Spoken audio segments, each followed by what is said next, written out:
السلام علیکم، welcome in ریانہ کی کچن میں۔ تو میں آ گئی تھی درگاہ شریف صابر پاک، آپ بھی سلام کر لیں۔ میں نے سوچا ایک کلپ بنا لیتی ہوں جو ولاگ میں شامل کر دوں گی۔ تو یہ درگاہ صابر پاک ہے کلیہ شریف، تو میرا معمور ہے جب تک کہ میں کلیہ شریف میں رہتی ہوں، تو میں روز آتی ہوں سلام۔ تو کبھی کبھی درگاہ شریف میں کم ہی جاتی ہوں، لیکن درگاہ شریف کے پیچھے نا لیڈیز مسجد بنی ہوئی ہے، اس کو کہتے ہیں غلام گردش۔ تو جی میں آ گئی تھی گھر بنانا تھا کھانا، تو میں نے ڈالا گوشت، پھر ڈالا لہسن ادرک پیاز کا پیسٹ، اور اب ڈال دوں وہ بیسک سے ڈرائی مسالے، ہلدی پاؤڈر، لال مرچ کٹی ہوئی، دھنیا پاؤڈر، نمک ذائقے کے مطابق۔ اب ڈال دوں گی کوکنگ آئل۔ اب اس کو میں اچھی طرح سے چلاؤں گی اور پھر میں اس کو لیڈ لگا کے کر دوں گی کور۔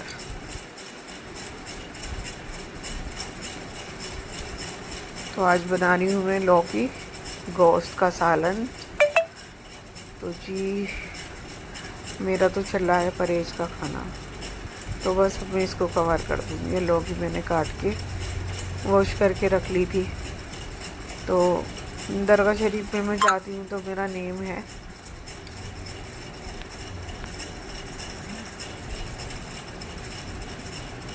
میں وہاں جا کے پڑھائی کرتی ہوں، جو بھی میرے سے پڑھا جاتا ہے۔ یاسین شریف پڑھتی ہوں، ایک میں ہزارہ ضرور پڑھتی ہوں، اور پھر نماز پڑھتی ہوں، پھر دعائیں مانگتی ہوں اللہ تعالیٰ سے۔ اور پھر جو میرے جب سے امی گئی ہیں، جب سے تو بالکل دماغ میں ایسا ہو گیا کہ اگر میں نماز پڑھوں اور پڑھائی نہ کر کے ان کو ایصال ثواب نہ کروں تو میرے چین نہیں پڑتی۔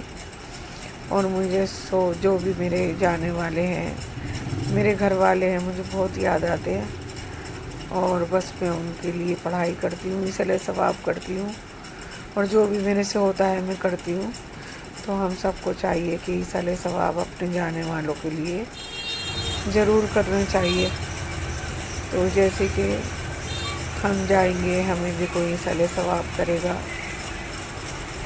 اور کوئی ہم سے پہلے چلا گیا تو ہمیں کرنا چاہیے، اس وجہ سے کہ وہ لوگ بڑے مجبور ہیں، وہ ہمارے ایک سبحان اللہ کہنے کے لیے بھی، جو ہم ان کو ایک سبحان اللہ بھی بھیج دیتے ہیں تو وہ بھی بہت بڑی بات ہوتی ہے، اور ان کے لیے ایک دنیا کے برابر ثواب پہنچ جاتا ہے۔ اور ہمارے منہ سے کیا نکلتا ہے؟ سبحان اللہ صرف۔ لیکن اتنا بڑا، اب سبحان اللہ کا میں ایک واقعہ آپ کو بتاتی ہوں۔ تو جی یہ بنانے لگی تھی میں سویابین کی بڑیاں اور آلو کی سبزی۔ تو مجھے پرہیز کا کھانا ہے نا، میں کھا رہی ہوں آیوروید دوائی، تو مجھے ڈاکٹر نے پرہیز کا کھانا بنا رہا بتا رہا تھا مجھ سے، بس میں وہی بنا رہی تھی۔ تو میں نے سویابین کی بڑیوں کو تھوڑا سا فرائی کر لیا، اور پھر یہ میں نے لہسن ادرک پیاز اور ٹماٹر کو میں نے پیس لیا تھا، اور پھر میں نے تھوڑا سا ڈالا ریفائنڈ آئل، پھر ڈالا میں نے زیرہ، پھر ڈال دیا لہسن ادرک کا پیسٹ، اور ڈال رہی ہوں ڈرائی مسالے۔ تو میں نے یہ آپ کو زیادہ ہی نظر آ رہی، میں نے بہت ہی کم ڈالی تھی یہ لال مرچ، اور میں نے اس کے اندر 2 مرچ ڈال دی تھی ہری، لیکن وہ بھی میں نے زیادہ ڈالی تھی، مجھے ایک ہی مرچ بتائی بھی ہے ڈاکٹر نے کہ ایک ہری مرچ ڈالنا، اس سے زیادہ کچھ مت ڈالنا، اور ابھی کچھ دن تو آپ کا زیادہ پرہیز چلے گا۔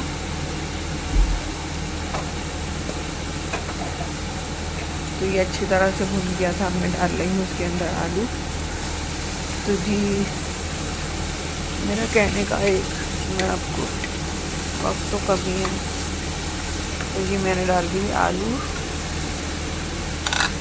سویابین کی بڑیاں، اور ٹماٹر میں نے ایک پیلی ڈال دی تھی ٹماٹر کی۔ اب میں اس کو اسی طرح سے چلاؤں گی، اور میں اس کے اندر پھر پانی ایڈ کروں گی اور گلنے تک کے لیے چھوڑ دوں گی، اور جیسے میرے آلو گلیں گے پھر اس کے بعد میں ڈال دوں گی اوپر سے ہرا دھنیا. تو ماشاءاللہ پرہیز کی تھی لیکن ذائقے کی بن گئی تھی. اور میں اسی وجہ سے زیادہ آپ کو دکھا رہی ہوں. جیسے پرہیز کا کھانا ہوتا ہے نا تو وہ کھایا نہیں جاتا، اور اس کو تھوڑا سا اگر کچھ ہٹ کے بنا لیا جائے نا تو پھر وہ آرام سے کھا لیا جاتا ہے. سویابین کی بڑیاں اور آلو مجھے پسند نہیں ہے، صرف گھر میں ہی پسند کرتی ہوں. میری بیٹی وغیرہ، کوئی ہسبینڈ وغیرہ کوئی بھی نہیں کھاتا. تو دیکھیے جی بن کے ہو گیا تھا ریڈی. اور اس میں گھی، تیل میں نے دیسی گھی میں بنایا تھا. تو یہ ڈال رہی ہوں میں ہرا دھنیا. اور میرے چینل کو لائک سبسکرائب ضرور کریں، شیئر کریں، کومنٹ کریں. تو بہت کم میرے ولاگ آ رہے ہیں اس وجہ سے کہ میری طبیعت کا ایشو چل رہا ہے. تو بس کمزوری زیادہ آ گئی، کوئی کمزوری مجھے اٹھنے نہیں دے رہی. تو آج کا ولاگ یہیں تک تھا. اللہ حافظ.